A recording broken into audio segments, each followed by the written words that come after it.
Welcome to Rising. We have a spectacular show for you today. Thanks for starting off the week with us. Briahna Joy Gray, it is wonderful to see you on Monday. You're extra nice to me on Mondays, Robby. I'm not mad at it.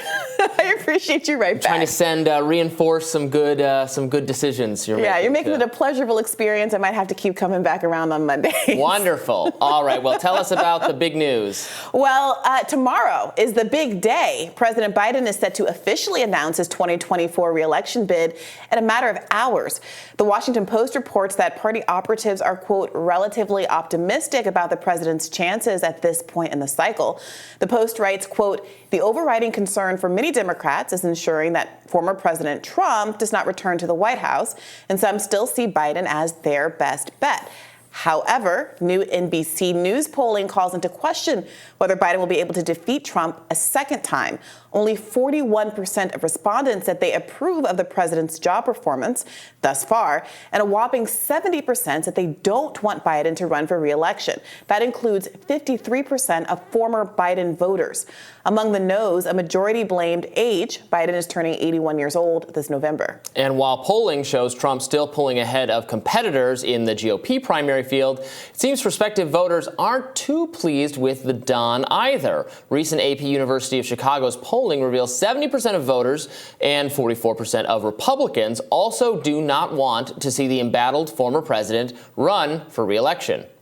What's clear is a large swath of Americans don't want another Biden-Trump matchup, even though that's likely to be exactly what they get. Yahoo News YouGov polling finds amongst registered voters that 44% feel exhausted at the prospect of a rematch. Just 16% say they're excited. And I can't blame them for feeling that way at all. It is exhausting, the idea that we could have another Biden-Trump matchup. That'll be 3 in a row for Trump, first against one of the most unpopular candidates of all time, Hillary Clinton. Trump himself being a not particularly popular candidate outside of the heavy MAGA base. And then, Joe Biden it'll be his second time around here. I think, look, if I'm trying to survey the mood of the country, Biden is very tolerated, I would say. Obviously, he has some kind of political acumen. He did very well. He won, and then he did very well in the midterms up against historical precedents. You would have expected a weaker performance. You can talk about whether that was Dobbs, whether that was Trump's influence, et cetera. But clearly people don't loathe Biden the way they loathe some other political figures, and that's his advantage. I do think it's important that age does seem to be driving a lot of the negativity that Biden is getting, and that's a very different kind of critique than a substantive one. You can say what you want about his age, and I don't think it's just age. It's a little bit, is he also competent? Is his age affecting his cognitive abilities and things like that? But I would argue that you're in a much better place if people don't want you to run again simply because you're old than if they substantively disagree with you. And I think that Biden has done a good job, broadly speaking, just talking real politics, and being normal, appealing to normie voters, not really stepping in a lot of the culture war stuff, coming across as a credibly regular guy, especially in contrast to folks like Ron DeSantis, who keeps putting out these kind of bizarre sound bites as America gets to know him more outside of Florida. It's not clear that they're liking what they're seeing. Or Donald Trump, who has his own certain kind of appeal, but I wouldn't say it's because he's like a regular guy. Well, Biden has the advantage of, he does have primary challengers, and we're going to talk about that a little bit in a minute, but he's overwhelmingly likely to be renominated as the Democratic candidate, whereas Trump has to fight for it against DeSantis, maybe others. So some of the messaging I think you're seeing from DeSantis, Trump on culture stuff, I don't know that that's a message they're going to lean into in the general election, but to win the Republican primary, you got to go to war with Disney, apparently, if you're Ron DeSantis. That's the strategy. Even outside of the Disney stuff, I'm not sure if you caught that clip. Ron DeSantis was asked about polls that show him disfavorably against Donald Trump. And he said, I'm not even running yet, so why are you asking me this? But he said it in this weird kind of whiny, almost like little kiddish tone, and that was going viral, not because of the substance of what he said, but because his affect doesn't seem to be landing with folks in the way that, we were previewing some Trump clips before we started rolling today, and we both couldn't help but chuckle. He has this certain kind of absurdist, funny thing about him that makes you want to watch him, even if you object to his substantive politics. And by the way, Robby, I think you're absolutely right to evoke 2016. Back in 2016, the Democratic Party decided it was their choice. It was her turn to run a historically unfavorable candidate, having the hubris to think, well, anybody can beat Trump. Trump is a joke. They wanted Trump. Hillary preferred Trump. They Pied Pipered Trump into existence, and now they have to live with what they wrought. And to be heading into that again, Biden is disfavored for other kinds of reasons than Hillary Clinton. I'm not sure it's an exact one-to-one. No, I don't think so either. But to play that kind of game, to play with fire and say we're going to put forward a candidate who we know folks don't want overwhelmingly. Majorities of Biden voters don't want Biden again. And to know that another Trump campaign is coming down, it suggests to me a similar kind of hubris, which leads us to the next part of the story, which is that according to a Washington Post report, the DNC has decided it will not hold any primary debates. This despite two official challengers, of course, Robert F. Kennedy Jr.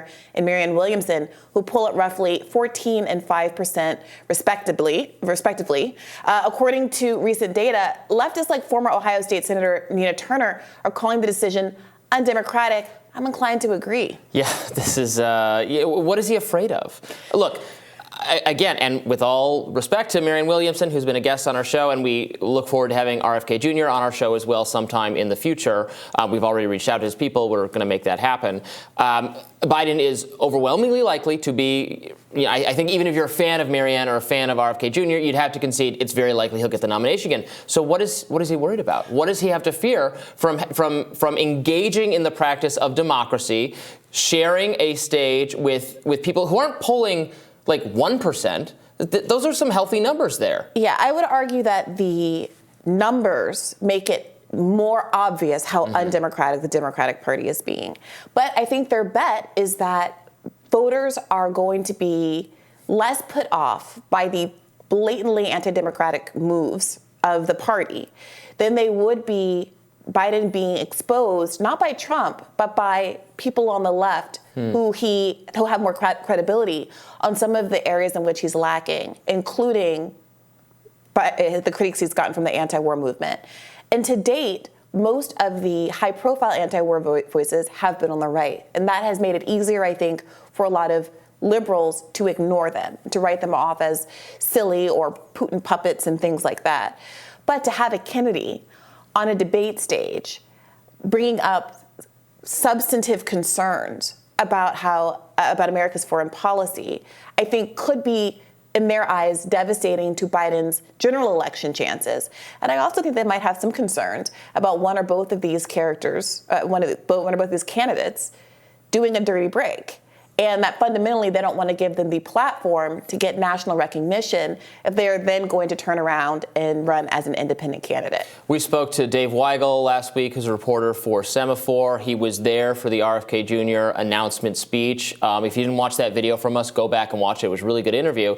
What Dave said that I thought was so interesting and insightful is that the crowd there for the RFK Jr. announcement, Dave said it was, and he's a veteran political reporter, he said it was the most ideologically diverse that he's ever seen. It was not just, there were a lot of right-wing Trump people there, but there were also a lot of people who'd voted for Biden and wouldn't do so again. A lot of people who don't like Trump or Biden. It was a mixed crowd of people who are attracted to RFK Jr. Maybe they're attracted to the name, or that's what first drew them to him. They're attracted to the very stridently different course he has articulated on COVID mitigation, and then also, as you said, Ukraine and war. And he said in an interview or in that speech, he said, look, Trump's been criticized a lot. I agree with some of those criticism. I don't agree with others. Right. And then he talked about where he would be different from Biden. And on environmental issues. So much of the bullying to vote for Biden in 2020 was the world is going to end, climate crisis. Just hold your nose and vote for him. Noam Chomsky was saying this. He said it to me on my show. We had a long debate about it. If only for the environment, you have to vote for Biden. We're seconds left on the doomsday clock with respect to the environment. And then he goes and does things like open up drilling with ConocoPhillips in Alaska. And RFK Jr. spent his entire career being an environmental lawyer. So there are some real substantive criticisms that Biden would have to face if there were a debate. The question is there going to be enough public pressure from Democrats who want to really be able to vet the options instead of having a coordination within the own party? If their numbers go up, if the support that for Marianne and RFK Jr., maybe he gets shamed into having to do it. At least even the refusal to do it will look even more anti-democratic, self-serving, and pathetic if he still puts them off at that point. So we'll keep watching for that. I have My Radar coming up next. Stay with us.